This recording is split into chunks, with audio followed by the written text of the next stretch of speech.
او بل په دې ورځ باندې یو خاص طبقه دا تعزیه هم راباسي، تعزیه هم جوړوي. ګوري دا بالکل ناجایز کار ده، د شریعت پرانا کې د اسلام سره هیڅ تعلق نشته.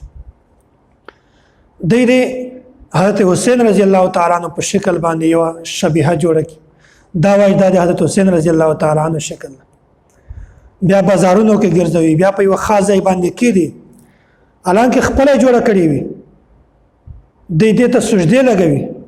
غیر الله ته سجده لګول شرک ده.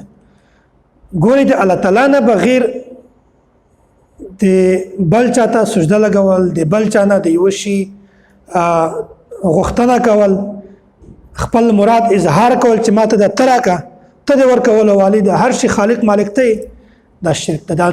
الله تعالی سره په ذات کې، په صفاتو کې او په اسما کې شریک کول دا شرک وایي. الله تعالی د هر سړي مغفرت کوي، خو د مشرک سړي کله هم مغفرت نه کوي. نو دوی داسې شبیهه جوړه کی او دې ته سجده لګوي، بیا خپل په زړه کې چې کوم مراد نیولی وي د هغه اظهار کوي چې ته ماته بچیان راکه، ماته مال راکه، ماته جایداد راکه، د ما دا کار وکړه. الله تعالی نه بغیر د دغه شي نه سوال کوي. او بیا دا نه د دغه مجسمه زیارت دا د حضرت حسین رضی الله تعالی عنہ زیارت غني. څومره غلط عقیده ده.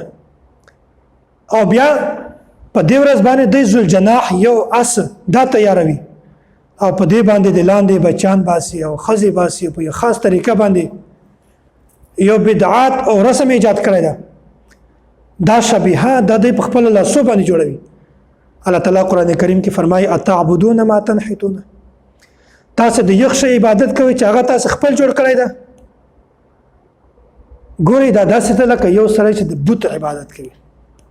موږ په معاشره کې بتانو ته سجده لګول دا خو یو بد کار ګڼل کېږي، خو دې ته نه ګوري چې آیا دغه طبقه دا د حضرت حسین رضی الله تعالی عنہ په شکل باندې یو شبیهه جوړه کی او دې ته سجده لګوي.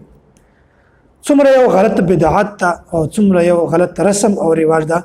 الله تعالی دې موږ تاسو ټول د داسې بدعاتونه او د داسې رسوماتونه په حفاظت کې وساتي.